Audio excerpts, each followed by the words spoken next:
राजसामे colony ਦੀ ਭੈਣਾਂ ਨੂੰ ਬੇਨਤੀ ਕਰਨਾ ਚਾਹੁੰਦਾ ਵੀ ਜਿਹੜਾ ਕੋਰੋਨਾ ਵਾਇਰਸ ਦੀ ਬਿਮਾਰੀ ਬਹੁਤ ਚੱਲੀ ਹੋਈ ਆ। ਤੁਹਾਨੂੰ ਪਤਾ ਵੀ ਪ੍ਰਧਾਨ ਮੰਤਰੀ ਮੁੱਖ ਮੰਤਰੀ ਹੋਰ ਸਟੇਟਾਂ ਦੇ ਮੁੱਖ ਮੰਤਰੀ ਅਪੀਲ ਕਰ ਰਹੇ ਨੇ। ਬਾਕੀ ਇਟਲੀ ਦੀ ਤੁਸੀਂ ਵੇਖ ਹੀ ਲੈਣ ਕਿੰਨੀਆਂ ਡੈਡ ਬੋਡੀਆਂ। ਲੇਕਿਨ ਮੈਂ ਏਐਸਆਈ ਪਵਨ ਕੁਮਾਰ ਬੇਨਤੀ ਕਰਨਾ ਚਾਹੁੰਦਾ ਭੈਣਾਂ ਨੂੰ ਵੀ ਇਹ ਜਿਹੜੇ ਬੰਦੇ ਵਿਹਲੇ ਨੇ ਕਹਿੰਦੇ ਵੀ ਸਾਡੇ ਕੋਲ ਰਾਮ ਨਹੀਂ ਪਚਦਾ 21 ਦਿਨ ਰਾਮ ਨਹੀਂ ਪਚਦਾ ਕਹਿੰਦੇ ਅਸੀਂ ਵਿਹਲੇ ਨਹੀਂ ਰਹਿ ਸਕਦੇ। ਮੈਂ ਭੈਣਾਂ ਨੂੰ ਬੇਨਤੀ ਕਰਨਾ ਚਾਹੁੰਦਾ ਕੰਮ ਲਾਓ ਇਹਨਾਂ ਨੂੰ ਘਰ ਦੀਆਂ ਸਫਾਈਆਂ ਕਰਾਓ ਛੱਤਾਂ ਸਾਫ਼ ਕਰਾਓ ਰੈਲਿੰਗ ਸਾਫ਼ ਕਰੋ ਭਾਂਡੇ ਧੋਓ ਕੱਪੜੇ ਧੋਓ ਇਹਨਾਂ ਤੋਂ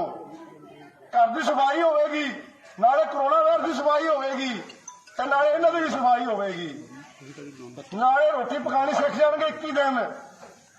ਕੱਲ ਮੇਰੀ ਭੈਣਾਂ ਨੂੰ ਕਿਸੇ ਪਾਸੇ ਜਾਣਾ ਪਏ ਫਿਕਰ ਨਹੀਂ ਹੋਏਗਾ ਮੇਰੀ ਭੈਣਾਂ ਨੂੰ ਵੀ ਪਿੱਛੋਂ ਰੋਟੀ ਪਕਾ ਲੈਣਗੇ ਜਿਹੜੀ 21 ਦਿਨ ਦਾ ਤਜਰਬਾ ਇਹਨਾਂ ਨੂੰ ਹੋ ਜਾਏਗਾ।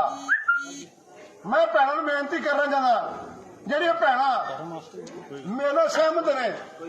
ਭਾਰਤ ਮਾਤਾ ਕੀ ਸਾਰੇ ਬੋਲੋ ਜਿਹੜੀ ਮੇਰੇ ਭੈਣਾਂ ਸਹਿਮਤ ਇਹਨਾਂ ਨੂੰ ਕੰਮ ਲਾ ਅੰਦਰ ਤੁਸੀਂ ਦੱਸੋ ਬਾਹਰ ਆਏ ਆਣਗੇ ਤਾਂ ਅਸੀਂ ਦੱਸਾਂਗੇ ਲੋ ਕੰਮ ਇਹਨਾਂ ਨੂੰ ਬੋਲੋ। ਵੇਖੋ ਇਹਨਾਂ ਦੀ ਟੂਈਆਂ ਸਿੱਧੀਆਂ ਹੁੰਦੀਆਂ ਕਿ ਨਹੀਂ ਹੁੰਦੀਆਂ ਕਰਾਓ ਕੰਮ ਇਹਨਾਂ ਤੋਂ ਭੈਣਾਂ ਜਿਹੜੇ ਭੈਣਾਂ ਸਹਿਮਤ ਨੇ ਹੱਥ ਖੜਾ ਕਰਨ ਮੇਰੀਆਂ ਕਰਾਓ ਕੰਮ ਕਰਾਓ ਮੇਰੀਆਂ ਭੈਣਾਂ ਨਾਲ ਤੋਂ ਇਹ ਵਿਹਲੇ ਫਿਰਦੇ ਪਏ ਨੇ ਕਮਾਲ ਦੀ ਗੱਲ ਦੱਸੋ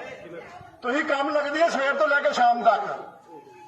ਤੇ ਇਹ ਪ੍ਰਮਾਤਮਾ ਨੇ ਇਹਨਾਂ ਨੂੰ 21 ਦਿਨ ਜੇ ਆਰਾਮ ਕਰਨ ਦਿੱਤਾ ਕਿ ਨਹੀਂ ਸਾਨੂੰ ਆਰਾਮ ਪਈਦਾ ਤਾਂ ਭੈਣਾਂ ਬਹਿ ਜਾਓ ਆਰਾਮ ਨਾਲ ਲਾਓ ਕੰਮ ਇਹਨਾਂ ਨੂੰ।